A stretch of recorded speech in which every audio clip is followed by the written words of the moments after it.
Apologize, but the General Milley's time has expired. Ms. Hartzler is recognized. Thank you, Mr. Chairman. It's imperative that we have this hearing today because the botched withdrawal from Afghanistan, I believe, is the most significant foreign policy failure in a generation, and it's going to have ramifications for years to come. And so we need to get to the bottom of this. And first I want to start off to General Milley, a question that you made a comment earlier that you'd be, well, I wanted to ask you, did you tell General G, when you talked to him on the phone, that if we were going to attack China, that you would let him know ahead of time? So, what I said, this is a longer conversation. The entire body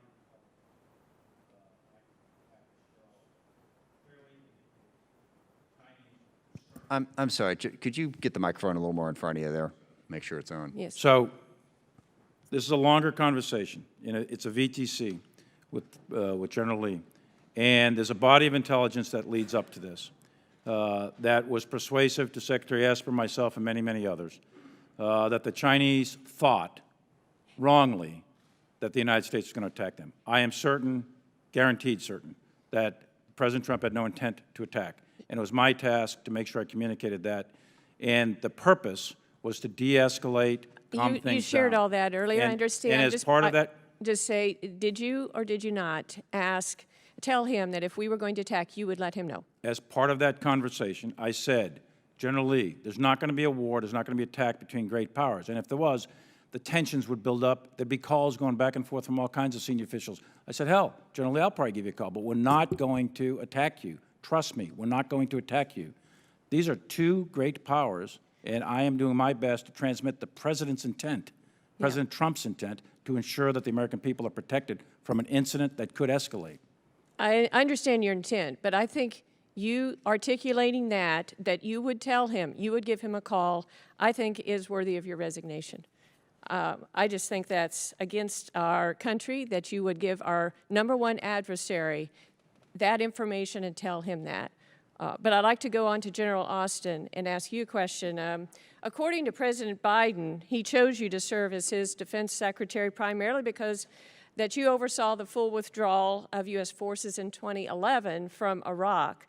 But ironically, the 2011 Iraq withdrawal left similar conditions of governmental failure, the empowerment of regional terrorist organizations, most notably ISIS, and a humanitarian crisis of refugees and internally displaced people in desperate need of international emergency assistance.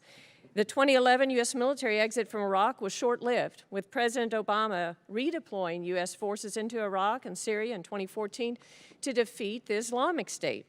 Despite the administration's reassurances, it seems we may be in a similar trajectory in Afghanistan. After U.S. forces abandoned Bagram Air Base in July, the Taliban quickly took over the base and released 5,000 to 7,000 ISIS-K and Taliban prisoners. When the last U.S. troops evacuated from Afghanistan on August 31st, this administration handed over total government control to the Taliban, a known terrorist organization with leaders of the Haqqani terrorist network now in key positions within the Taliban's de facto government. And in recent weeks, the Taliban has deemed education irrelevant, barred women and girls from school and work, committed horrific retaliatory attacks on members of Afghan security forces and interpreters, and established suicide bomber schools within the country. We also know that al-Qaeda and ISIS-K both have reestablished a presence within the country. Even before the U.S. withdrew, ISIS-K claimed credit for a suicide bombing, which you have mentioned, took the lives of 13 service members on August 23rd. So, Secretary Austin, is it true that the suicide bomber who attacked the Kabul airport on August 23rd was a CIA prisoner at the Bagram Air Base whom the Taliban released after Biden's administration left Bagram in July? Let me just say a couple of things. First, on why the President selected me or nominated me to be his Secretary of Defense.